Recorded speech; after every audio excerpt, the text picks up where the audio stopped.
Mesdames, Mesdemoiselles, Messieurs, bonsoir et je souhaite que vous passiez avec nous un très agréable moment. Alors allons-y. Let's do it.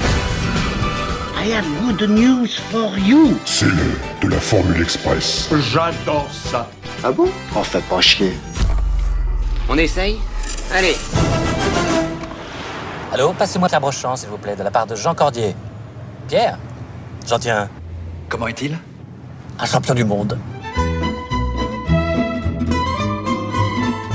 Salut à toutes et à tous et bienvenue dans cette 39e Formule Express de retour à l'écran. Une formule consacrée au plus grand succès de la carrière cinématographique de Francis Weber, classé numéro 2 du box-office de l'année 1998 derrière l'inatteignable Titanic de James Cameron avec plus de 9 millions d'entrées et récompensé par 3 Césars. Ce film, c'est bien sûr le Dîner de cons avec en tête d'affiche Jacques Villeray, Thierry Lhermitte, Francis Huster, Catherine Fro, Alexandra Vandernoot et Daniel Prévost. Un énorme carton qui fit suite au grand succès de la pièce de théâtre créée en 1993 par ce même Francis Weber après une expérience américaine un peu douloureuse. Durant cet épisode, je vais vous raconter la longue et riche histoire de cette comédie intemporelle désormais culte. Avant cela, et pour tous ceux qui seraient passés à côté, le Dîner de cons, ça raconte quoi ? Chaque mercredi, Pierre Brochant, un grand éditeur parisien, organise avec ses amis ce qu'ils appellent un dîner de cons. Le principe, chacun des invités amène avec lui une personne qu'il considère comme un con. À la fin de la soirée, le meilleur con reçoit une palme. Mais cette fois-ci, tout ne va pas se passer comme prévu pour Pierre Brochant, qui va avoir affaire à un sacré personnage. Le temps ne fait rien à l'affaire. Quand on est con, on est con. C'est pas vrai. Tu l'as invité ici ? Je voulais l'étudier un peu avant de l'emmener dîner. Tu vas voir, il paraît qu'il est fabuleux. À demain, monsieur Leblanc. Et voilà, on a les droits. C'est vous qui deviez dîner avec lui ce soir. Oui, comment le savez-vous? Il vous a parlé de moi. Oui, mais même sans ça, je vous aurais reconnu.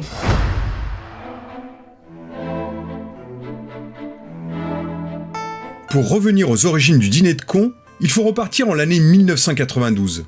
Francis Weber, consacré champion du box-office grâce aux cartons successifs de La Chèvre, Les Compères et Les Fugitifs, a traversé l'Atlantique et poursuit sa belle carrière à Hollywood depuis quelques années déjà. J'ai fait 7 millions d'entrées avec La Chèvre et pas loin de 5 millions et de 5 millions avec Les Fugitifs et Les Compères. Et vous vous dites, ça va, j'ai atteint mon sommet ou mon pic et maintenant je ne peux plus rien faire de mieux. Sur le plan, évidemment, commercial. Hein. Et puis, je rencontre Jeffrey Katzenberg, qui était le patron de la production de Disney pendant le Festival de Cannes, où j'étais juré. Et ce petit homme s'approche, c'est un petit bonhomme comme ça, qui me dit « On aime bien ce que vous faites chez nous là-bas à Hollywood. Est-ce que vous voulez venir chez moi à Disney pour qu'on travaille ensemble ?» Et je le regarde incrédule et je dis « Mais qu'est-ce que je ferais, moi ? Est-ce que vous voulez qu'un Français fasse ?» Il dit « Venez, on vous donne un bureau chez nous. » Et puis, on trouvera quelque chose à vous faire faire. Et c'est là que je prends la décision d'abandonner le cinéma français, ce qui était idiot sans doute, pour faire le championnat du monde qui fatalement est en Amérique. Parce que les grandes comédies qui me restaient dans la tête, c'est Lubitsch, c'est Billy Wilder, c'est ces gens-là, vous voyez. Et j'arrive là-bas, en laissant ma famille à Paris.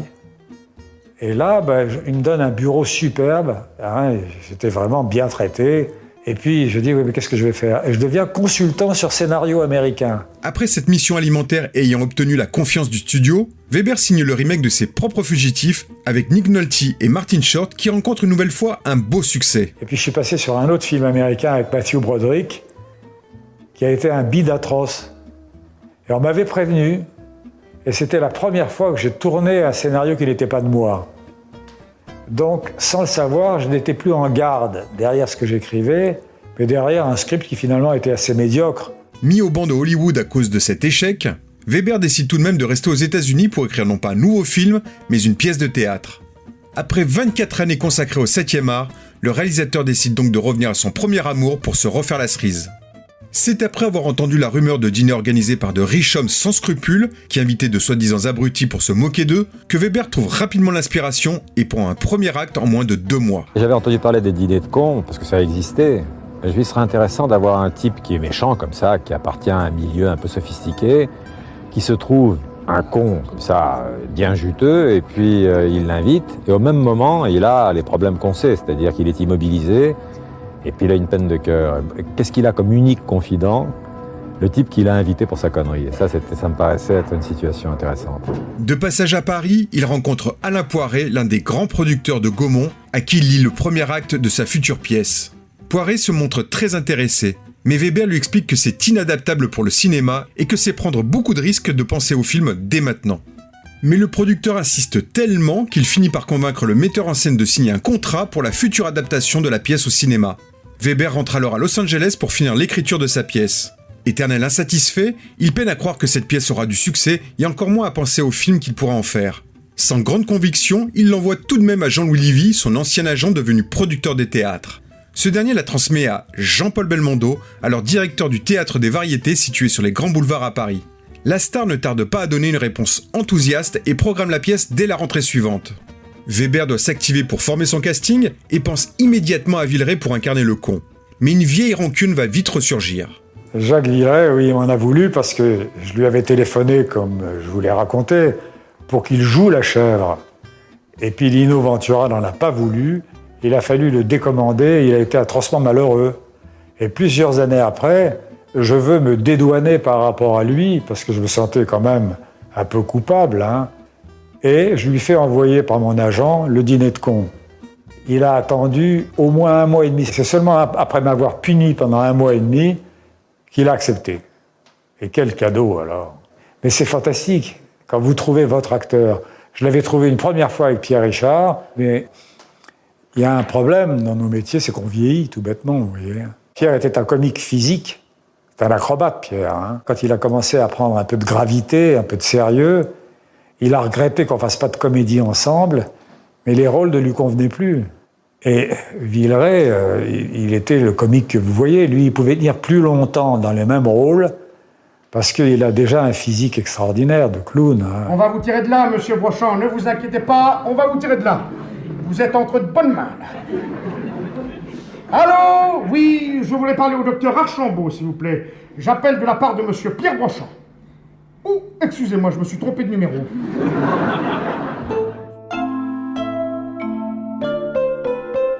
Il est prodigieux dans son travail.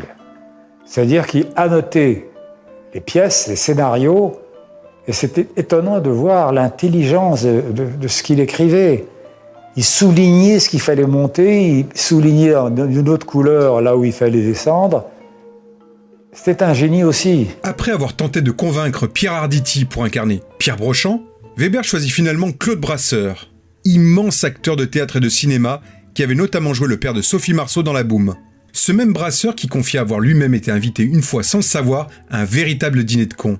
Sa très grande passion pour le Paris-Dakar, auquel il avait participé quelque temps auparavant, avait en effet motivé ses soi-disant amis à venir en parler pour finalement se moquer de lui. Il peut plus bouger, il est affalé sur le plancher comme un vieux sac. C'est pathétique. Mais à qui il parle, d'abord? Mais à qui vous parlez, bordel? Excusez-moi, qui est à l'appareil, là? Pour compléter le casting, Weber fait appel à des habitués des planches comme Michel Robe, Gérard Hernandez et Philippe Brigaud. Les répétitions s'avèrent difficiles. Pierre Mondy, à qui Weber a confié la mise en scène de sa pièce, doit gérer un Villeray constamment ivre et un Brasseur en proie lui aussi à quelques addictions. Je me rappelle, la première lecture a été difficile. Parce que Villeray est un génie, mais il tapait un peu trop sur la bouteille, vous voyez. Et là, je sais pas, il était intimidé, et il a énormément bu avant de venir. Et il y avait Belmondo, Pierre Mondy qui faisait cette première mise en scène de ma pièce, après c'est moi qui l'ai faite. Et il arrive, mais alors, hébété, littéralement. Et il lisait les répliques de Brasseur, qui était censé jouer son partenaire, son protagoniste. Et il lisait comme ça. Et j'ai écrit à Pierre, c'est dur. Il m'a répondu sur un petit bout de papier, oui. Et après, on a retrouvé le génie de Villeray. Après moult péripéties et beaucoup de sueur froide, tout finit par entrer dans l'ordre pour la première qui a lieu le 18 septembre 1993 devant tout le gratin parisien. La pièce est un triomphe et sera jouée pendant près de 3 ans au Théâtre des Variétés. La question de l'adaptation du Dîner de cons au cinéma se pose logiquement très vite. Mais Francis Weber a d'autres aspirations et demande à Alain Poiret, le producteur de la Gaumont, de patienter un peu. Le réalisateur a en effet envie de refaire une comédie exotique dans la droite lignée de La Chèvre. Il se lance alors dans la mise en scène du Jaguar, un nouveau buddy movie avec Patrick Bruel et Jean Reno en tête d'affiche. Et qu'est-ce que tu fous là encore? Je lui demande pourquoi il vous a dessiné des peintures rituelles sur le visage. Il m'a quoi? Il vous réclame parce qu'il a établi avec vous une relation qui nous échappe, une relation qui ressort de la magie indienne. Mais quelle magie indienne? J'ai ramassé dans la rue un petit bonhomme qui crevait de froid, y a rien de magique là-dedans. Il vous demande d'aller chercher son âme dans la forêt. Pardon? Sorti le 9 octobre 1996, le Jaguar cumule près de 2,5 millions d'entrées. Un semi-échec pour Weber, habitué à faire des scores 2 fois supérieurs. La Gaumont qui a produit le Jaguar est également déçue du résultat et pousse alors le réalisateur à lancer enfin l'adaptation de son Dîner de cons. C'est pas facile d'adapter parce que vous aviez fait l'adaptation de La Cage aux Folles pour le cinéma et vous disiez vous-même d'ailleurs que le film était moins drôle que la pièce. Oui. C'est difficile, non? C'est-à-dire que dans le cas de La Cage aux Folles, c'était difficile déjà parce qu'ils ont changé l'acteur. Ouais. Ils ont pris Tognazzi, qui était italien et qui a joué en italien, en face de Serrault en français. Ah ouais. Il avait signé le contrat pour le jouer en français, Tognazzi. Et quand il a vu que Serrault était tellement bon, il a dit « je joue en italien ». Moi, il a eu la trouille. Ce qui fait que ça a dérythmé le film. Et puis en plus, la pièce était une pièce d'acteur, La Cage aux Folles. Ce qui fait qu'ils faisaient des traditions tous les soirs. Oui. Et la pièce pouvait avoir une demi-heure de plus certains soirs, vous voyez. Donc le film qui était obligé de canaliser, de contraindre tout ça, était à mon avis moins drôle que la pièce. Mais malgré cette expérience frustrante, Weber décide lui aussi de prendre le risque de changer la grande majorité des acteurs présents dans la pièce, ne conservant que Jacques Villeray dans le rôle du con. Ah, pourquoi vous n'avez pas pris Brasseur? Il est trop vieux? Écoutez, c'est cruellement dit ce que vous venez de dire, mais en fait, il faut que l'acteur... Le cinéma est plus réaliste que le théâtre. On peut imaginer, effectivement, Sarah Bernard jouant l'Aiglon à 60 ans. Ouais. Mais là, un homme de la génération de Brasseur qui était épatant au théâtre, qui joue au Dîner de cons à la soixantaine... Ouais, vous y croyez pas? Ah, pas beaucoup. Et en plus, il y avait quelque chose qui collait pas entre Brasseur et Villeray, c'est qu'ils étaient tous les deux un peu empâtés et un peu calvicieux, c'est-à-dire ils perdaient leurs cheveux tous les deux. Ils se ressemblaient presque. Ce qui fait que quand j'ai mis l'ermite en face de Villeray, vous aviez un type sur lequel les faits s'étaient vraiment penchés. Ses yeux, ce physique, cette taille. Et en face, Villeray ressemblait à E.T. Il était globuleux comme ça, il était touchant, et c'était plus fort. Philippe Brigaud, qui jouait le professeur Archambault au théâtre, fait également les frais du choix de Weber. Je ne sais pas la vraie raison, mais c'est comme ça en France, probablement parce que c'est comme ça aux États-Unis. On reprend rarement dans les films les acteurs qui ont joué, disons, les rôles secondaires dans les pièces. On reprend parfois la vedette, et encore pas toujours, mais donc, aussi bien Hernandez que moi, on savait qu'on ne ferait pas la tournée. La pièce durant près de 2h30, Weber remanie également tout son texte pour qu'il colle au mieux au rythme du grand écran et pour éviter le piège du théâtre filmé soporifique. C'est probablement plus difficile parce qu'il n'y a pas le dialogue entre le public et l'acteur, si vous voulez, parce que il y a une connivence qui s'établit si la pièce plaît au public entre l'acteur et le public, et là, il lui suffit de faire un geste, de regarder d'une certaine manière pour que le public reparte dans le rire. Alors qu'au cinéma, il y a quand même une distance entre l'écran et les acteurs, entre l'écran et les spectateurs, pardon, et il faut donc que la situation soit plus ficelée, plus forte peut-être, pour arriver à faire rire. Weber bénéficie également d'un budget confortable de 82 millions de francs, soit près de 13 millions d'euros, permettant la construction d'un appartement XXL pour aérer un maximum son film. C'est Tissandier, le décorateur, Hugues Tissandier, qui a voulu, et il a eu raison, donner à l'appartement quelque chose de, entre guillemets, gigantesque pour enlever la claustro du théâtre, vous voyez. Et donc j'ai effectivement le luxe d'avoir une tour Eiffel merveilleuse. C'est fantastique, parce que moi on a l'impression de ces appartements du Champ de Mars, là avec la tour Eiffel qu'on pourrait toucher du balcon. Là. Et puis c'est la première fois que je filme en scope, ce qui est bizarre, parce que avant j'ai filmé par exemple le Jaguar, où il y a des paysages amazoniens merveilleux, mais j'étais en 1,85. Et là justement, parce que le scope c'est le format idéal du cinéma, j'ai fait du scope pour la première fois dans probablement mon film le plus intimiste. Oui, c'est vrai. Et de voir le visage de Villeray sur un écran de 22 mètres, j'ai découvert que c'était des paysages extraordinaires, les visages. Un gros plan en scope d'un acteur, c'est aussi intéressant, sinon plus, que les chutes du Niagara. On admire leur talent de très près. Les 82 millions, non, sérieusement? Le temps. Le temps, d'accord. Le temps, c'est très cher au cinéma, le temps. Et comme je voulais donner un rythme au film pour le déthéâtraliser, on a beaucoup travaillé au niveau des prises. Il m'est arrivé de faire quelquefois 30 prises avec les acteurs. Le tournage s'avère en effet très difficile pour certains, comme Thierry Lhermitte qui découvre avec douleur la direction d'acteur selon Weber. Ah oui, c'était dur, oui, parce que Francis Weber, il veut entendre ce qu'il a écrit. Ah oui. Voilà. Ah oui, il n'est pas commode avec les acteurs. Et non. Donc, moi, j'étais pas habitué à ça, mais honnêtement, ça m'a beaucoup appris, en fait. J'ai beaucoup souffert, mais ça m'a beaucoup appris. Mais c'était quoi dans la rythmique, en fait, de Non, mais oui, c'est la musique. Ouais. C'est la musique. C'est pas que la musique, c'est plus intelligent que ça. C'est le sens. Ouais. Il veut le sens qu'il a écrit, et le sens, il sort entre autres par la musique. Et il veut entendre ça, et pas un truc qui vous arrange parce que vous savez bien le faire. Et voilà, c'est très directif. Ouais. Malgré l'exigence devenue légendaire de Weber, le tournage se déroule dans une très bonne ambiance. Autour du duo Villeray-l'Ermite, le reste du casting composé de Francis Huster, Alexandra Vandernoot, Catherine Fro et Daniel Prévost s'en donne à cœur joie. Dans le cul, l'OM, dans le cul, dans le cul. Va te faire foutre, tiens. Toi aussi, va te faire foutre. Oh, mais quel connard, ce type. Oh, allez, l'OM, oh, chiotte, l'OM. Oh, chiotte, l'OM. Oh, chiotte, l'OM. Quel connard.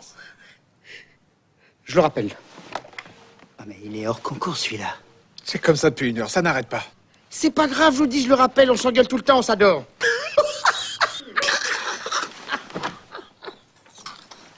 C'est un bout en train. Le Dîner de cons sort dans les salles le 15 avril 1998 et c'est un véritable triomphe. Plus de 9 millions d'entrées pour ce qui sera le plus grand succès de Francis Weber au cinéma.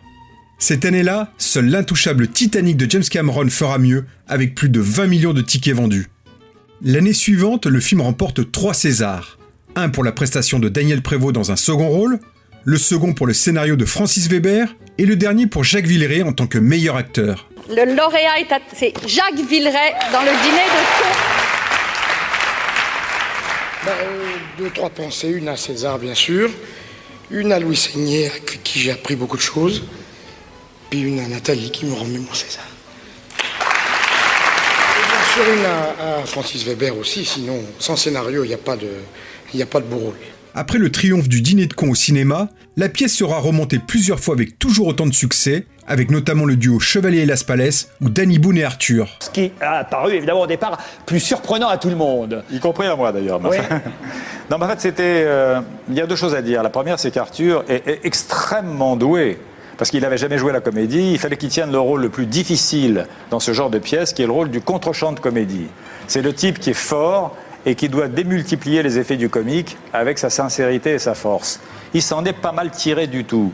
Le problème que j'ai eu, c'est que pendant la pièce, Danny Boone a eu Bienvenue chez les Ch'tis qui est sorti.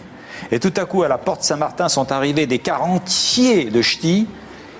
Il aurait fallu débaptiser le théâtre et l'appeler les Bouffes du Nord. Ils arrivaient et ils criaient « Bilout, dans la salle. Et je me disais, est-ce qu'il ne faut pas que j'appelle François Pignon François Bilout maintenant? Je ne sais plus où j'en étais. Donc il était obligé de prendre l'accent ch'ti dans la pièce. Il prenait l'accent ch'ti dans la pièce. Ah oui. Il s'appelle Juste Leblanc. Ah bon, il n'a pas de prénom, c'était vraisemblable comme ça. Donc c'était plus votre pièce? C'était pas tout à fait ma pièce. C'était le dîner de ch'ti.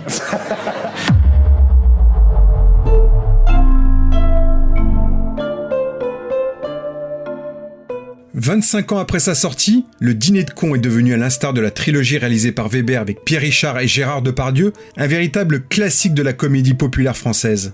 Il suffit de voir les chiffres d'audience à chacune de ses diffusions à la télévision pour s'en convaincre. Le film n'a en effet pas pris une ride grâce à la plume que l'on peut aisément qualifier de brillante de Francis Weber. Il s'appelle Juste Leblanc. Ah bon, il n'a pas de prénom? Je viens de vous le dire, Juste Leblanc. Leblanc, c'est son nom, et c'est juste son prénom. Monsieur Pignon, votre prénom à vous, c'est François, c'est juste? Oui. Eh bien, lui, c'est pareil, c'est juste. Bon, on a assez perdu de temps comme ça. Le temps ne fait rien à l'affaire. Quand on est con, on est con. C'est la fin de cette Formule Express consacrée au Dîner de cons. On se retrouve très bientôt pour d'autres remises en lumière. En attendant, tous nos autres épisodes sont toujours disponibles à l'écoute sur notre site retouralécran.fr, sur YouTube et sur les meilleures plateformes de podcast et de streaming musical. À très vite. Traverse, vieux con des neiges d'antan. Moi, si je devais résumer ma vie aujourd'hui avec vous, je dirais que c'est d'abord des rencontres. C'est vrai que je ne vis que pour le cinéma. Pour être aimé, il faut être aimable. Vous voulez un chocolat? C'était pas ma guerre. Back and full force. Quelle est votre devise? Je m'appelle Bond. James Bond. Vous délirez totalement là. C'est ça qui permet de voyager à travers le temps. La vie a plus d'imagination que nous. J'espère que je ne vous apprends rien. Vous êtes un mélancolique. Mélancolique, mon cul.